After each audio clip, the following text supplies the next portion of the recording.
Hot air balloon বাতাসের চেয়ে হালকা একটি আকাশযান, যাতে একটি থলে থাকে। এই থলেতে থাকে গরম বাতাস। এই থলের নিচে যাত্রীদের বহন করার জন্য এক ধরনের ঝুড়ি বানানো হয়।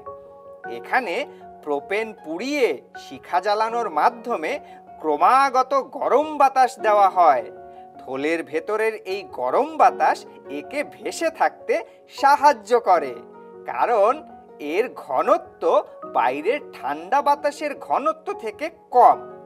চীন দেশে প্রথম এই ধরনের বেলুনের ব্যবহার করা হতো, তবে সেখানে যাত্রী বহন করা হতো না।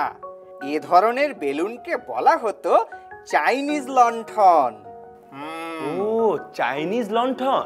হ্যাঁ, 1783 সালে ফ্রান্সের জোসেফ মাইকেল এবং জ্যাকুয়াস এতিন মন্টগলফিয়ার দুই ভাই মিলে একটি উষ্ণ বায়ু বেলুন তৈরি করে সবাইকে দেখান।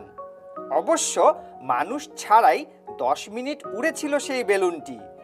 এরপর 1783 সালের 15 অক্টোবর মানুষ নিয়ে প্রথম বেলুন যাত্রার সূচনা হয়, আর এটা করেছিলেন জেন-ফ্রাঁসোস পিলাত্রে দে রোসিয়ের। রোসিয়ের দড়ি দিয়ে ভূমির সাথে আবদ্ধ একটি বেলুনে চড়ে 26 ফুট উচ্চতায় আরোহণ করেছিলেন। তারপর কিন্তু অনেকেই বেলুনে চড়ে আকাশে উড়ে বেরিয়েছেন। কি পিকু, ঘটনাটা খুব মজার, তাই না? হ্যাঁ, ঘটনাটা খুবই মজা লাগলো আমার কাছে। ভুলস্টাইন, হ্যাঁ, চলো না আমরা দুজন একবার বেলুনে চড়ে আকাশে উড়ে বেড়াই। সে তো খুবই ভালো হবে। একবার তো যেতে হবেই হবে।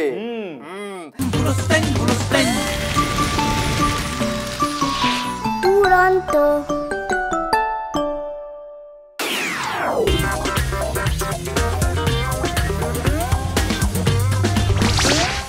হট এয়ার বেলুন বাতাসের চেয়ে হালকা একটি আকাশযান, যাতে একটি থলে থাকে। এই থলেতে থাকে গরম বাতাস। এই থলের নিচে যাত্রীদের বহন করার জন্য এক ধরনের ঝুড়ি বানানো হয়। এখানে প্রোপেন পুড়িয়ে শিখা জ্বালানোর মাধ্যমে ক্রমাগত গরম বাতাস দেওয়া হয়। থলের ভেতরের এই গরম বাতাস একে ভেসে থাকতে সাহায্য করে, কারণ এর ঘনত্ব বাইরের ঠান্ডা বাতাসের ঘনত্ব থেকে কম। চীন দেশে প্রথম এই ধরনের বেলুনের ব্যবহার করা হতো, তবে সেখানে যাত্রী বহন করা হতো না। এ ধরনের বেলুনকে বলা হতো চাইনিজ লণ্ঠন। ও, চাইনিজ লণ্ঠন।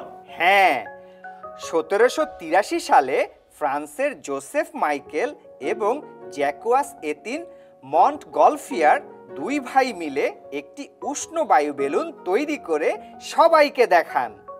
অবশ্য মানুষ ছাড়াই 10 মিনিট উড়েছিল সেই বেলুনটি।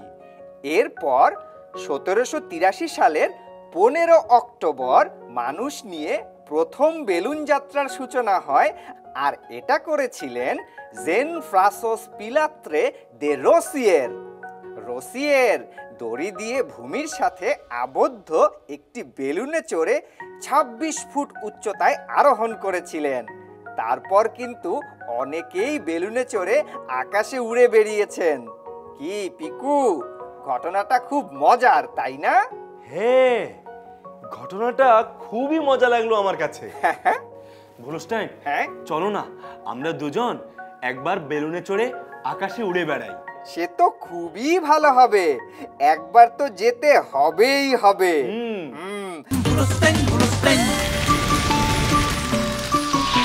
দুরন্ত। ফেসবুকে ফলো করো এবং ইউটিউবে সাবস্ক্রাইব করো দুরন্ত টিভি।